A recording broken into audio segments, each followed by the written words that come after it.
Assalamualaikum warahmatullahi wabarakatuh. Bismillah walhamdulillah salatu wassalamu ala rasulillah wa ala alihi wa sahbihi wa man tabi'ah. Bismillahilladzi la yadurru ma'asmihi syai'un fil ardi wa la fis sama'i wa huwa sami'ul alim. Allahumma salli ala sayyidina Muhammadin al-fatihi lima aghlika wal khatimi lima sabaq nasiril haqqi bil haqq wal hadi ila siratikal mustaqim wa ala alihi haqqa qadrihi wa miqdarihi al-azim. Wallahu ta'ala fil Qur'anil Karim. A'udzu billahi minasyaitonir rajim. Wa ma khalaqtul jinna wal insa illa liya'budun. Shadaqallahul azim. Amma ba'd. Hadirin jamaah salatul rahimakumullah. Sebagai hamba Allah, sebagai umat Rasulullah sallallahu alaihi wasallam, dalam kondisi, dalam situasi apapun kita wajib bersyukur kepada Allah. Karena tugas kita adalah bagaimana kita mensyukuri nikmat yang Allah berikan kepada kita. Bukan menghitung-hitung nikmat, tapi mensyukuri nikmat. Syukur ini menjadi wajib bagi kita untuk kita lakukan. Karena kalau kita tidak pandai bersyukur kepada Allah atau tidak mampu bersyukur kepada Allah, maka dalam surah Ibrahim ayat 7 Allah memperingatkan kepada kita, la in syakartum la azidannakum wa la in kafartum inna adzabi lasyadid. Kalau kita mampu bersyukur, bahkan pandai bersyukur kepada Allah, maka Allah pasti akan menambahkan rizki-rizki yang lain, kenikmatan-kenikmatan yang lain. Tapi kalau kita tidak mampu bersyukur kepada Allah, bahkan cenderung kufur nikmat, maka Allah tidak sungkan-sungkan akan menegur kepada kita dalam bentuk azab yang teramat pedih. Hadirin sidang salat rahimakumullah, hubungannya dengan syukur kita kepada Allah Subhanahu wa taala, ada salah satu tugas pokok kita sebagai hamba Allah, sebagai umat Rasulullah sallallahu alaihi wasallam, dimanapun, kapanpun, siapapun kita.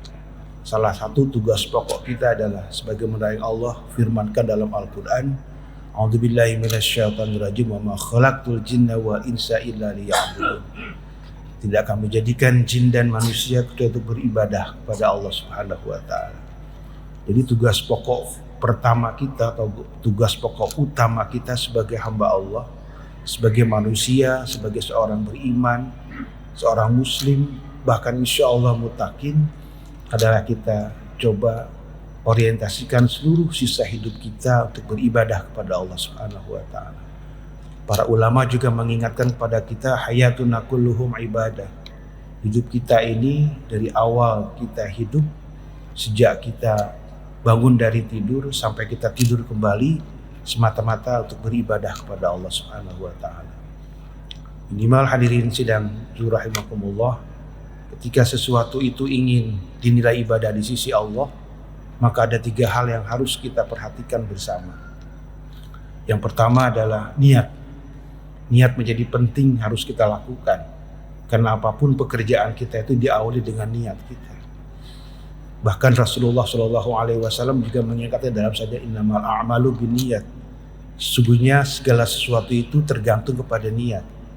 Bahkan sesuatu itu bukan tergantung, tapi membutuhkan niat. Kalau niat awalnya kita beribadah kepada Allah, maka apapun yang kita lakukan dalam waktu itu, dalam hari itu, jam itu, maka akan dinilai ibadah di sisi Allah Subhanahu wa taala. Jika kita berangkat dari rumah kita masing-masing, berangkat ke masjid ini, kita niatnya ibadah kepada Allah untuk melaksanakan sholat zuhur berjamaah, maka apapun kegiatan yang kita lakukan menuju masjid ini, kita menggunakan kendaraan, maka kendaraan itu akan dihitung menjadi ibadah di sisi Allah. Kita berjalan kaki, maka setiap langkah kita akan menjadi ibadah di sisi Allah. Kita mengeluarkan tenaga, pikiran, bahkan biaya pun akan dinilai ibadah di sisi Allah Subhanahu wa taala. Ketika kita berangkat ke kantor dari rumah, kita niatkan kasbul halal wajibun, bahwa mencari rezeki yang halal itu hukumnya wajib. Kita niatkan ibadah kepada Allah untuk mencukupi kebutuhan keluarga kita, bukan hanya keluarga kita, tapi juga tetangga kita, bahkan orang-orang di sekitar kita. Maka apapun pekerjaan yang kita lakukan, itu menjadi nilai ibadah di sisi Allah Subhanahu wa taala. Niat menjadi amat sangat penting, karena ini menjadi kunci utama apakah pekerjaan kita ini benar-benar dinilai sebagai ibadah di sisi Allah Subhanahu wa taala. Yang kedua, selain niat, para ulama mengingatkan kepada kita ada disebut dengan kaifiyat. Ada tata cara, ada bagaimana standar operasional prosedur bahwa sesuatu itu bisa dinilai ibadah di sisi Allah Subhanahu wa taala. Ketika kita thalabul ilmi, mencari ilmu, menuntut ilmu, maka mencari ilmu itu, menuntut ilmu itu menjadi ibadah kalau memang caranya seperti yang diperintahkan oleh Rasulullah Shallallahu alaihi wasallam. Ketika kita mencari ilmu atau menuntut ilmu, maka awalnya diawali dengan niat mencari ilmu, kemudian yang kedua pada tingkat pelaksanaannya, bagaimana ilmu yang telah kita tulis, ilmu yang telah kita dengar, ilmu yang telah kita lihat, kita amalkan menjadi bagian kehidupan kita sehari-hari. Ilmu itu bukan hanya dicatat, didengar, tapi juga bagaimana ilmu itu diamalkan. Seseorang yang mampu mengamalkan ilmunya, maka ia akan mendapatkan tempat dan derajat yang mulia di sisi Allah Subhanahu wa taala. Kemudian yang ketiga yang tidak kalah pentingnya, selain niat, kemudian ada kaifiyat, ada tata cara yang telah Allah berikan kepada kita. Rasulullah SAW telah memberikan penjelasan kepada kita, para ulama juga telah memberikan ijtihadnya kepada kita. Yang terakhir adalah al-ghayat, yaitu tujuan. Apa tujuan kita? Tujuan utama kita adalah meraih ridho Allah Subhanahu wa taala. Salat yang kita tegakkan bukan semata-mata untuk mengumpulkan pahala, bukan menghindari dosa, tapi bagaimana dengan salat Allah ridho kepada kita. Saum yang kita lakukan bukan saja sumu tasihu, saumlah kamu pasti akan sehat, tapi bagaimana dengan sehat itu Allah ridho kepada kita. Ketika kita menunaikan zakat, bukan saja kita mampu dengan zakat itu membersihkan hati kita, membersihkan harta kita, tapi dengan mengeluarkan zakat Allah ridho dengan harta yang kita miliki. Begitupun ibadah-ibadah yang lainnya.